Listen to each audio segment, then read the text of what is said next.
Quinine న్యూస్కు స్వాగతం. మోర్తాడ్ మండల కేంద్రంలో ఆర్ఎన్బి ఫంక్షన్ హాల్లో జిల్లా న్యాయ సేవా అధికార సంస్థ నిజామాబాద్ ఆధ్వర్యంలో న్యాయ విజ్ఞాన సదస్సు నిర్వహించారు. ఇట్టి కార్యక్రమానికి ముఖ్య అతిథులుగా జిల్లా ప్రధాన న్యాయమూర్తి జీవీఎన్ భరతలక్ష్మి, జిల్లా పోలీస్ కమిషనర్ సాయి చైతన్య పాల్గొన్నారు. వారు మాట్లాడుతూ ప్రజలకు నూతన చట్టాలపై, సైబర్ నేరగాళ్లపై అవగాహన కల్పించారు. గంజాయి, డ్రగ్స్, కల్తీ కళ్ళు తాగుతూ యువత చెడిపోతున్నారని, తల్లిదండ్రులు వారిని జాగ్రత్తగా గమనించాలని వివిధ గ్రామాల నుండి వచ్చిన ప్రజలకు సూచించారు. ఇట్టి కార్యక్రమంలో ఆర్మూర్ కోర్టు న్యాయమూర్తులు, న్యాయవాదులు, పోలీస్ శాఖ, ఆర్మూర్ మున్సిపల్ కమిషనర్, ఎక్సైజ్ శాఖ, రెవెన్యూ శాఖ, అగ్రికల్చర్ కోఆపరేటివ్ సొసైటీ, గ్రామ పంచాయతీ కార్యదర్శులు, మెడికల్ ఆఫీసర్స్, లయన్స్ క్లబ్ వారు, గ్రామ ప్రజలు తదితరులు ఇట్టి కార్యక్రమంలో పాల్గొన్నారు. కత్తి తీసుకుని 27 సార్లు వాళ్ళ బామ్మర్దిని కొట్టాడు.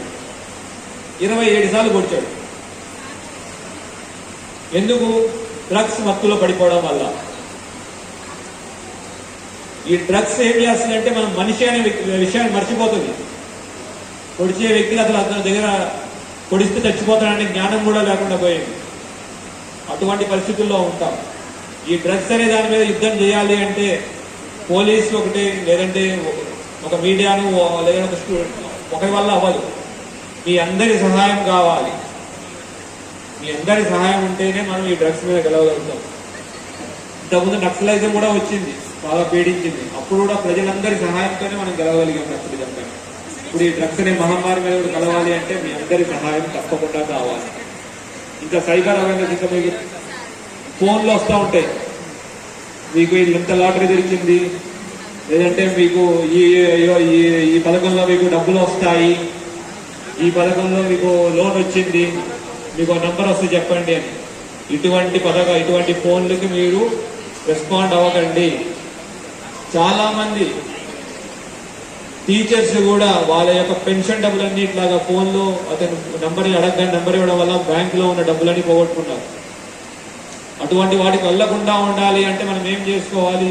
ఎవ్వరు ఫోన్లో మిమ్మల్ని ఓటీపీలు అడగరు, ఇంకేమీ అడగరు. ఫోన్లో ఏ నెంబర్ ఇమ్మని అడగరు, మీ ఆధార్ నెంబర్ అడగరు.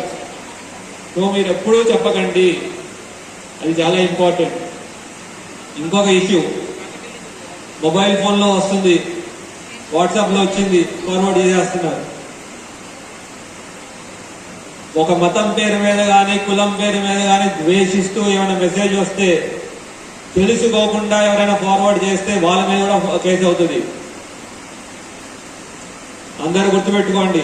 మీ వాట్సాప్లో, మీ ఫోన్ వాట్సాప్లో ఈ మధ్య బాగా చూస్తున్నాను, ఇన్స్టాగ్రామ్లో రీల్లు, వాట్సాప్లు ఫార్వర్డ్ చేసేస్తున్నారు. గొడవలు అవుతున్నాయి దానివల్ల.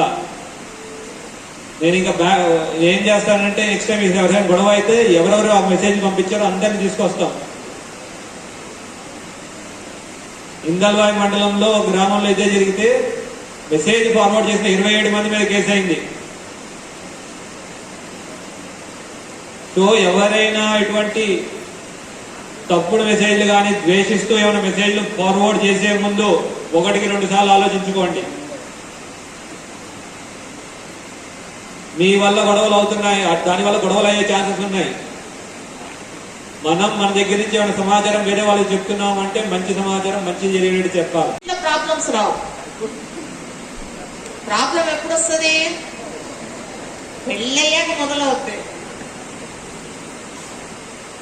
భర్తతో ప్రాబ్లం, అత్త మామలతో ప్రాబ్లం, ఆడపడుచుతో ప్రాబ్లం, పక్కింటోళ్ళతో ప్రాబ్లం, కడుపున పుట్టిన పిల్లలతోటే ప్రాబ్లం. ఇంకో పెద్ద ప్రాబ్లం ఉంది, చెప్పనా? కార్తీక దీపం సీరియల్ ఎంతమంది చూస్తారు? బెచ్ మీద ఉన్నా ఎప్పుడున్నా ఆడు ఫోన్ చేయొచ్చు. నేను ఫోన్ చేయాలంటే 6 నుంచి 9 మధ్యలో చేయకూడదు ఎట్టి పరిస్థితులు. ఎందుకంటే ఆవిడ సీరియల్స్ కి డిస్టర్బెన్స్ నేను. సో సీరియల్స్ చూడడం అనేది కూడా ప్రాబ్లమే. ఫస్ట్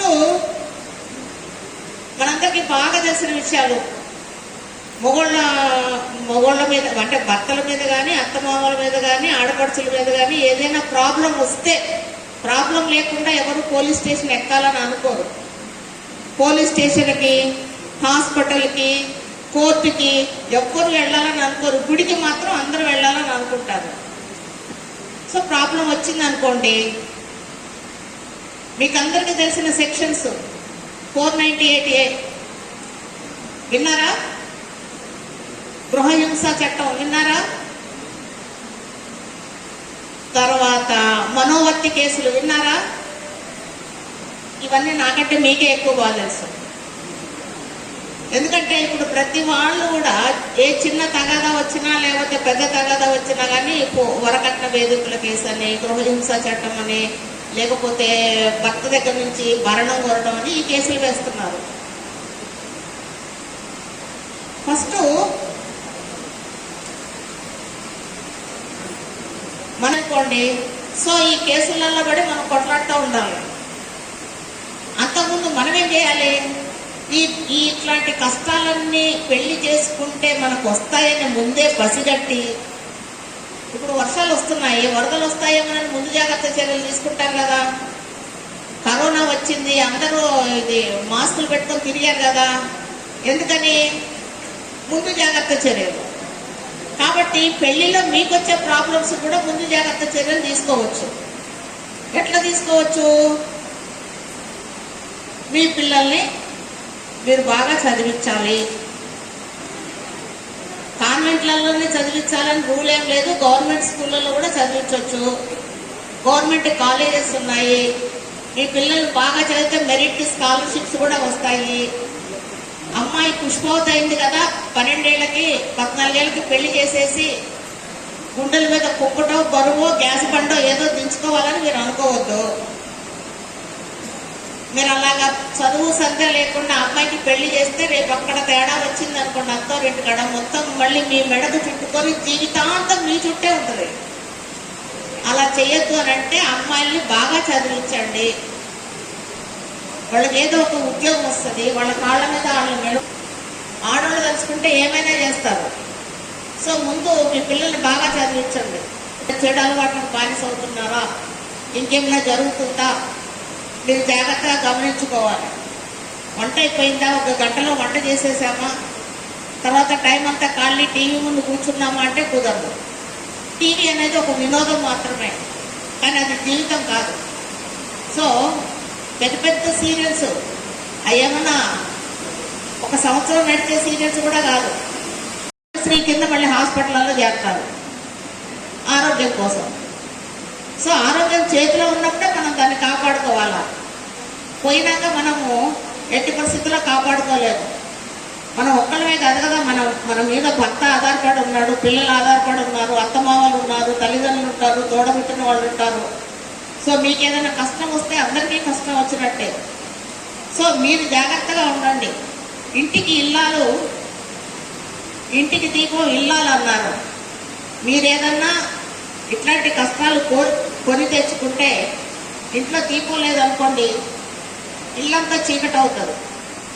కాబట్టి ఇంటికి ఇల్లాలుగా మీరే చాలా జాగ్రత్తగా ఉండాలి. మీ పిల్లల్ని జాగ్రత్తగా చూసుకోవాలి. ఇప్పుడు మనకి ఏదైనా హెల్త్ ఎమర్జెన్సీ వచ్చిందనుకోండి, ఎవరన్నా టక్కిమని యాక్సిడెంట్ రోడ్డు మీద పడిపోయారు, లేకపోతే ఇమ్మీడియట్గా హాస్పిటల్లో జాయిన్ చేయించాలనుకోండి, మనం ఎవరికి ఫోన్ చేస్తాం? 108కి 108కి ఫోన్ చేస్తామా లేదా? చేస్తాం. అట్లాగే మీకేదన్నా కష్టం వచ్చినప్పుడు, పోలీసు వారు సహాయం కావాలనుకున్నప్పుడు 100కి డైల్ చేయడం మీకు తెలుసా? గుర్తుపెట్టుకోండి. ఇట్లాంటి నెంబర్స్ అన్ని మీరు గుర్తుపెట్టుకుంటే మీకు ఎప్పుడైనా అవసరం వచ్చినప్పుడు పనిచేస్తాయి. సో మీ అందరికీ ఎటువంటి కష్టాలు రావద్దు. మీరందరూ పిల్ల పాపలతోటి, భర్తతోటి ఎటువంటి అనారోగ్యాలకి కారణమయ్యే వస్తువులను ముట్టుకోకుండా ఆరోగ్యంగా ఉండాలని, మీకు ఇటువంటి కష్టాలు అంటే కోర్టుకు వచ్చే కష్టాలు, పోలీస్ స్టేషన్కి వచ్చే కష్టాలు ఏమీ రాకూడదని, ఒకవేళ వస్తే మాత్రము మీ సేవలో మేము ఉన్నామని తెలియజెప్పడానికి మాత్రమే ఇక్కడ దాకా వచ్చాము. మీరు ఇప్పటివరకు ప్రజల వద్దకు పాలన ఇట్లాంటి కార్యక్రమాలన్నీ విన్నారు కదా. ఐ థింక్ మీరందరూ డ్వాక్రా నుంచి వచ్చారు కదా, ఎక్కడ దొరకరు. ఇప్పుడు ఎవరైనా మీ ఇంట్లోకి మీ ఆవిడ ఎక్కడుందంటే ఇక్కడ, ఎందుకంటే డ్వాక్రా వాళ్ళందరూ ఇక్కడే ఉన్నారు కాబట్టి. సో ఈ విషయాలన్నీ మీరు గుర్తుపెట్టుకోండి. మీరు జాగ్రత్తగా ఉండండి, మిమ్మల్ని మీరు కాపాడుకోండి, అన్ని సమస్యల నుంచి మీ కుటుంబాన్ని కూడా కాపాడుకోండి, హ్యాపీగా ఉండండి. ఈ అవకాశం ఎప్పటికప్పుడు వార్తలను వీక్షించేందుకు Q9 న్యూస్ ని సబ్స్క్రైబ్ చేసుకోండి, లైక్ చేయండి, షేర్ చేయండి. విలువైన సమాచారాన్ని ముందుగా మీరే తెలుసుకునేందుకు బెల్ బటన్ ని క్లిక్ చేయండి.